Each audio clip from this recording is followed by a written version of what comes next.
किंतु जहाँ उनका शिकार आता है तो तुरंत उसको ग्रहित कर लेते हैं। इसका नाम दंभ है। हमारे जीवन धन गोविंद जब बछड़ों को पानी पिलाने के लिए गए, साथ में सखा भी थे। इस असुर ने गोविंद को ही पकड़ लिया। सखा सब घबरा गए। बाद में जीवन धन गोविंद ने अपने श्री विग्रह को अग्नि का रूप दिया। उसका मुख जलने लगा। जो छोड़ा तो श्याम सुंदर ने करवट बदल कर खड़े होकर उसको पकड़कर चोट से फाड़ कर फेंक दिया। मानो भगवान बताना चाहते हैं कि मुझे दंभ से प्रेम नहीं है, मुझे धर्म के रूप में अधर्म से भी प्रेम नहीं है। मोह कपट छल छिद्र न भावा, निर्मल जन सो मोहि पावा। भगवान को निर्मल जन लोग अच्छे लगते। आप जैसे हो वैसे स्वीकार हो। भगवान कामियों को भी स्वीकार कर लेते हैं, भगवान क्रोधियों को भी स्वीकार कर लेते हैं, भगवान को लोभियों को भी स्वीकार कर लेते हैं, भगवान मोहियों को भी स्वीकार कर लेते हैं। भगवान कहते हैं जैसे हो वैसे ही आओ, हमारे पास बनावट मत दर्शाओ। और विचारणी विषय भगवान के सामने बनावट चलेगी भी क्या?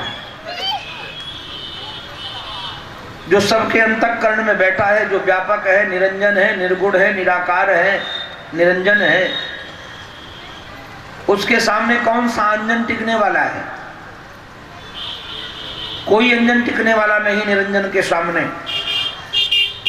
किंतु पता नहीं जीव तब भी कितने कपट करता है, कितने छल करता है, कितने प्रपंच करता है। परमात्मा को रिझाने के लिए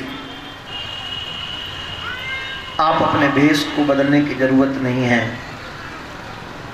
आप जैसे हो वैसे जाओ।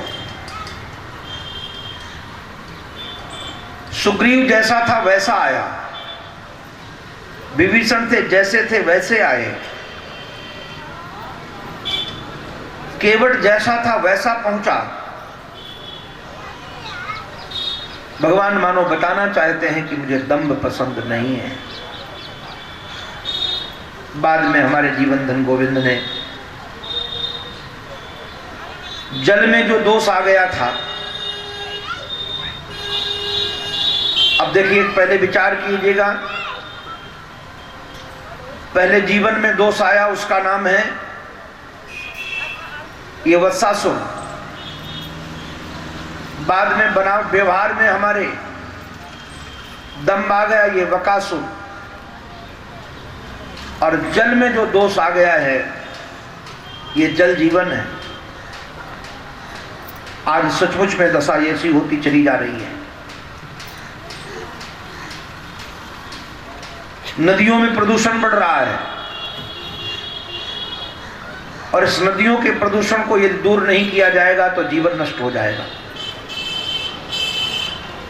नदियां हमारे जीवन के स्रोत हैं, और आज हम नदियों को ही नष्ट भ्रष्ट करने में लगे हुए हैं। उसमें एक सबसे बड़ा दोष आकर बैठ गया था, जिसका दोष का नाम था कालीनाग। हमारे श्री वल्लभाचार्य जी महाराज कहते हैं काली इंद्रिय माहू। काली हमारी इंद्रियां हैं, और उसमें जो विष है वो विषय है। यदि हमारी इंद्रियों में अमर्यादित विषय बस जाएगा, निश्चित रूप से हमारे जीवन को भी नष्ट भ्रष्ट करेगा, समाज को भी नष्ट भ्रष्ट करेगा। भगवान ने इंद्रियों को मारा नहीं। आप ये मत सोच लीजिए कि हम आंख को फोड़ देंगे तो हमारे विषय सौंदर्य के प्रति हमारा आकर्षण नहीं रहेगा।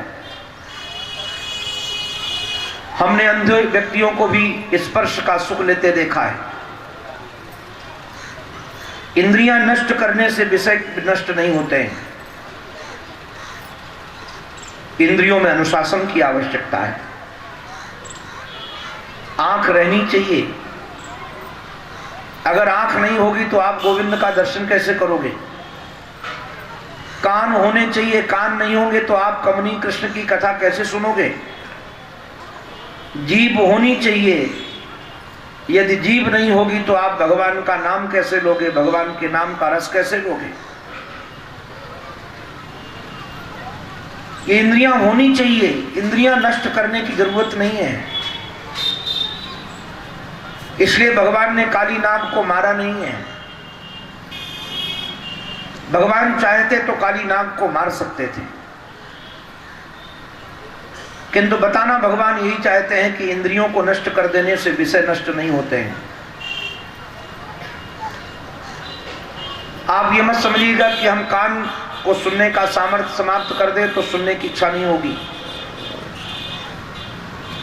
हम जानते हैं कितने लोग ऐसे हैं जिनके भोग का सामर्थ्य नहीं है, इंद्रियां भोग के योग नहीं है, किंतु तब भी भोग की ओर दौड़ रहे हैं। ये क्रांतिकारी प्रयोग है। भगवान ने कहा कि हम काली को मारेंगे नहीं, काली को यथास्थान पहुंचाएंगे। रमण द्वीप भेजा। नाग की पत्नियों ने बहुत सुंदर स्तुति की थी, बहुत प्यारी स्तुति है। नाग से जो वार्ता भी हुई है वो भी पढ़ने लायक है भागवत में।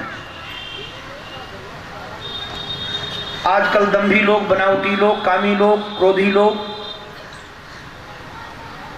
संयम के अभाव में लगभग यही सब कहते हैं, मेरा क्या दोष है, भगवान ने ही तो बनाया है हमको और भगवान ही तो सब को प्रवृत्त करने वाला है, जो करवाता है भगवान करवाता है, इसमें मेरा क्या दोष है। काली नाग ने भी यही प्रश्न किया था। काली नाग ने कहा कि केशव सच बताइए, संसार किसने बनाया। कन्हैया ने कहा मैंने बनाया। संसार में सर्प किसने बनाए। कन्हैया ने कहा वो भी मैंने बनाया। सर्प में जहर किसने बनाया। केशव ने कहा वो भी मैंने बनाया। तो कहा जब बाप जी सब कुछ आपने बनाया है तो हमारी पिटाई काहे को करते हो। भगवान ने कहा कि रमण द्वीप में गरुड़ जी महाराज आते थे, उनको बलि दी जाती थी, ये भी विधान मैंने बनाया था। तुमने उस विधान को तोड़ करके गरुड़ जी की कमजोरी जानते थे कि काली हृदय में कभी गरुड़ जी नहीं आ सकते। जहां काली नाग आकर छुपा था वहां गरुड़ का प्रवेश कभी हो सकता नहीं था। हमारे महाराज श्री ने एक बड़ी रसीली दृष्टि खींची है। वहां एक महात्मा रहते थे और गरुड़ जी महाराज आकर के जब मछलियां खाते थे, वहां को बंगाली वैष्णव हैं, तो महात्मा जी ने श्राप दे दिया था कि आज के बाद अगर यहां आओगे तो मारे जाओगे। किंतु हमारे महाराज श्री कहते हैं कि जरा विचार करना, गरुड़ ने वहां आना छोड़ दिया, वैष्णव ने वहां आना छोड़ दिया। इसलिए वो महात्मा के चित्त में एक मछली के मैथुन को देखकर ब्याह की इच्छा हुई, जो जीवन नष्ट भ्रष्ट हो गया। भगवान का विधान मधुमेह है, इसलिए जो हो रहा है उसको स्वीकृति देना ये तो बहुत अच्छा है, किंतु अधिकतर होता है जो अच्छा काम हो जाता है वो हमने किया है और जो बुरा काम होता है वो गोविंद ने किया है। अगर दोनों में दृष्टि आ जाए, इससे बढ़िया कोई काम हो सकता नहीं। भगवान ने काली नाग को कहा कि तुम रमण द्वीप जाओ। कहा गरुड़ जी महाराज मार देंगे। बोले मैं तुम्हारे फण पर नृत्य किया है मैंने, मेरे चरण कमल अंकित हैं, अब गरुड़ तुम्हारी ओर निहारेगी भी नहीं। ब्रजवासी रात्रि में वहीं रुक गए थे। महाराज देवाग्नि ने विचार किया, भगवत इच्छा से अग्नि लगी थी। देवाग्नि ने विचार किया कि प्रातः काल ये गायें उठेंगी, गोप उठेंगे, बछड़े उठेंगे और भूख के कारण वहां घास खा लेंगे, कोई फल खा लेगा, और काली नाग के जहर के कारण सारे का सारा बगीचा जहरीला हो चुका है। इसलिए भगवत संकल्प से रात्रि में आग लग गई और वह जितना दूषित पदार्थ था उसको जला रही थी। ये देवाग्नि मानी जाती है। दो प्रकार की अग्नि लगी है दावाग्नि, एक देवाग्नि है, दूसरी असुराग्नि है। दावाग्नि दोनों हैं और देवाग्नि और असुराग्नि दोनों का पान करने वाले परमात्मा ही है। सारे दूषित पदार्थों को जलाने के बाद गोविंद ने अपने मुख में स्थान दिया। बाद में मुंजाटन में गायें फंस गई थी और चारों तरफ आग लगी, तो उस आग को भी गोविंद ने अपने मुख में स्थान दिया। वर्षा ऋतु, शरद ऋतु का वर्णन है। शरद ऋतु में वैसे तो मैं कई बार लोगों को निवेदन करता रहता हूं, हमारे श्री कृष्ण को सबसे प्रिय ऋतु यदि कोई है तो शरद ऋतु है। आप और हम यदि अपने अंतःकरण में शरद ऋतु का निवास कर दें तो हम गारंटी से कहते हैं कि भगवान आपके अंतःकरण को छोड़कर कभी नहीं जाएंगे। भगवान को शरद ऋतु बहुत प्रिय है, किंतु ये शरद ऋतु आएगी कैसे? सुखदेव जी महाराज की वाणी मुझे बहुत रसी लगती है। तुलसीदास जी महाराज के साथ समन्वय में करता हूं। अभी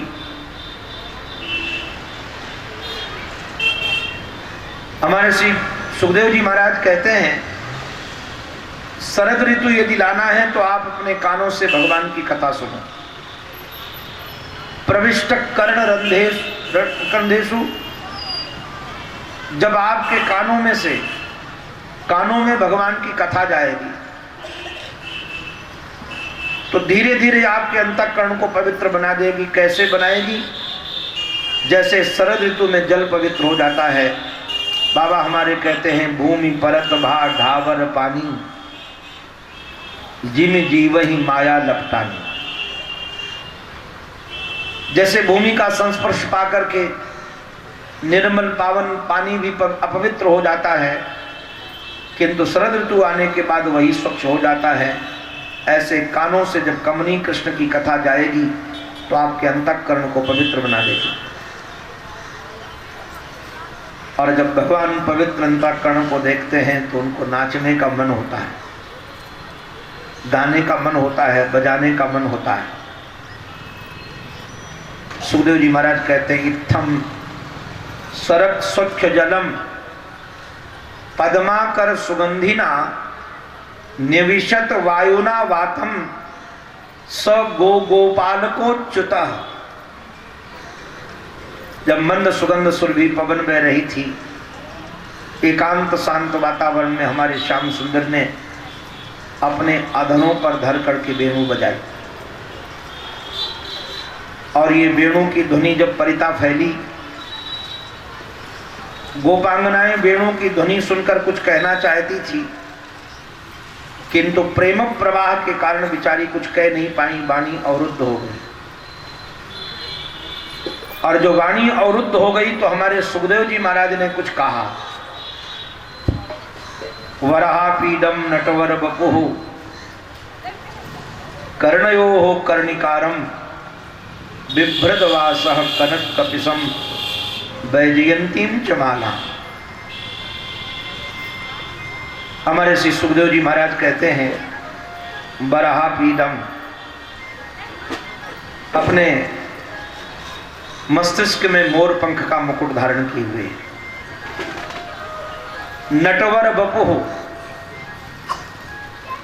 नट के समान बपू है जिनका नटवर के समान कानों में कनेर के पुष्प धारण किए हुए हैं, अथवा कर्णिकार का अभिप्राय अमलतास का पुष्प भी होता है। गले में वैजयंती की माला पड़ी हुई है। कई आचार्यों ने नवरत्नों की माला का नाम वैजयंती रखा है। कई लोग कहते हैं कि वैजयंती नाम की घास होती है, लत महाराज एक वृक्ष होता है, उसके फल हैं ये। वैजयंती की गले में माला पड़ी हुई है, पीतांबर सुशोभित है, अपने अधरों पर धर करके वेणु बजा रहे हैं। हमारे धर्म सम्राट स्वामी कृपात्री जी महाराज, सच कहें पिछली शताब्दी के ऐसे महापुरुष यदि किसी दूसरे राष्ट्र में होते